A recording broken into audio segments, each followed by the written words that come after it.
RTI 9 news కి స్వాగతం. మెదక్ జిల్లా నర్సాపూర్ పట్టణ సమీపంలో BVRIT కళాశాలలో 2 రోజుల క్రితం కంప్యూటర్ శిక్షణ శిబిరం కృత్రిమ మేధస్సు ఏర్పాటు చేయబడినది. కళాశాల యాజమాన్య సహకారంతో ఐటీ డిపార్ట్మెంట్ ఆధ్వర్యంలో ఈ శిక్షణ శిబిరం ఏర్పాటు చేయడం జరిగింది. ఇందులో భాగంగా మొదటి రోజు కంప్యూటర్ యొక్క సమాచారం, దాని భాగాలు, ఉపయోగాలు, ఇంటర్నెట్, ఇమెయిల్, రైటింగ్ పైన అవగాహన కల్పించడం జరిగింది. రెండో రోజు Microsoft Excel, word, power point presentation, digital education, AI tools గురించి ప్రాక్టికల్ గా చేయడం జరిగింది. ఈ కార్యక్రమానికి ముఖ్య అతిథిగా SVES society director doctor Ravindra Babu, BVRIT కళాశాల డైరెక్టర్ డాక్టర్ లక్ష్మీ ప్రసాద్ మాట్లాడుతూ, మీరు నేర్చుకున్న జ్ఞానాన్ని మరింత పెంచుకొని ఉన్నత శిఖరాలకు అధిరోహించాలని ఆకాంక్షించారు. IT విభాగ అధిపతి డాక్టర్ దశరథ రామయ్య మాట్లాడుతూ, మండలంలోని గ్రామీణ ప్రాంతాల్లో ఉన్న యువతీ యువకులకు సాంకేతిక పరిజ్ఞానంపై అవగాహన కల్పించాలన్న ఉద్దేశంతో ఈ శిక్షణా శిబిరం ఏర్పాటు చేయబడిందని తెలిపారు. ఈ శిబిరం కోఆర్డినేటర్ ఎం మహేందర్ రెడ్డి మాట్లాడుతూ, వయసుతో సంబంధం లేకుండా 180 మంది అభ్యర్థులు హాజరు అయ్యారని సంతోషం వ్యక్తం చేశారు.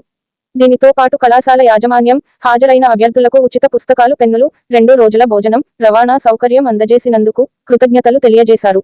ఈ కార్యక్రమంలో BVRIT manager Bapiraju, AO Ashok Reddy, organiser Tukaram Reddy, Srinivas, IT department ఉపాధ్యాయుల బృందం పాల్గొన్నారు.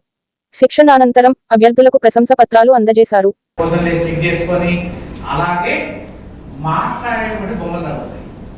నువ్వు చెప్పేదాన్ని అర్థం చేసుకొని నీకేం కావాలో దానికి ఇస్తాయి.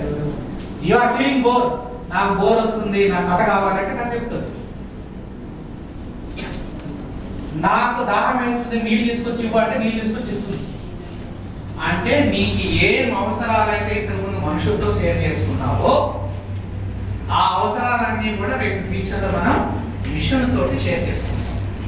ఇది జరగడానికి ఎన్నో 100 సంవత్సరాలు పడదు, కేవలం 10 సంవత్సరాలే కాదు.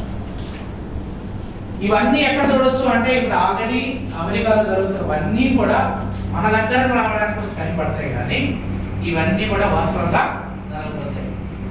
అంటే రిపిటేటివ్ జాబ్ అంటే ఏ పని అయితే మరొక మనిషి జీవితాంతం బతికినంత కాలం చేస్తూ ఉంటాడో అలాంటి వాటన్నిటి దగ్గర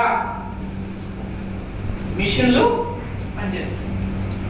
అదే కృత్రిమంగా ఏదైతే అంటే దీన్ని ఏమంటాం మనం అంటే కృత్రిమ మేధస్సు.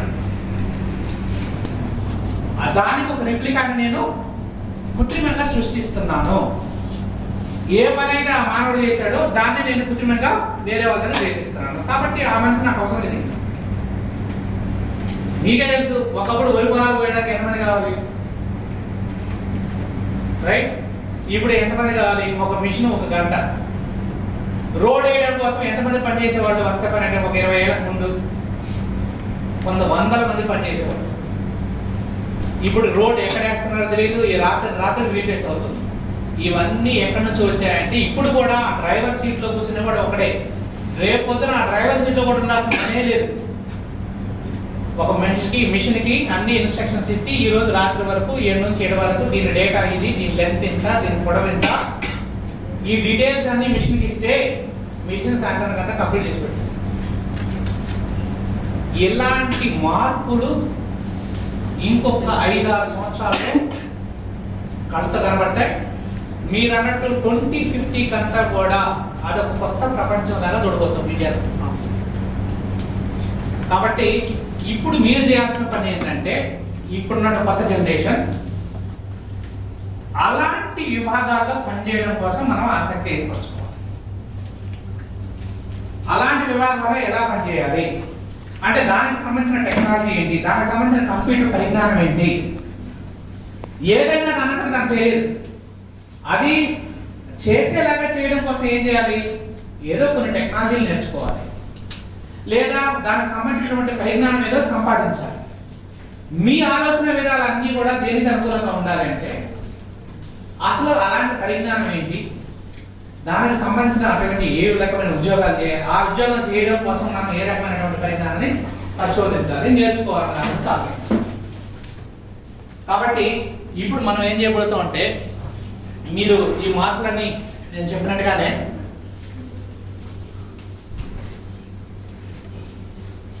ఇది జరగబోతుంది.